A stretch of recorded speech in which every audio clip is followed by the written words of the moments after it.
स्वोच्छिष्टमालिका बन्धगन्धबन्धुरजिष्णवे विष्णुचित्ततनोजायै गोदायै नित्यमङ्गलम् मादृशा किञ्चन त्राणबद्धकङ्कणपाणये विष्णुचित्ततनोजायै गोदायै नित्यमङ्गलम् श्रीमत्यै विष्णुचित्तात्यमनोनन्दनहेतवे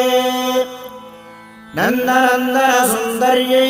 गोदायै नित्यमङ्गलम् कर्कटे पूर्वफल्गुण्यां तुलसीकाननोद्भवाम् पाण्ड्ये विश्वम्भरां गोदां वन्दे श्रीरङ्गनायकीम् मङ्गलाशासनपरैर्मदाचार्यपुरोगमैः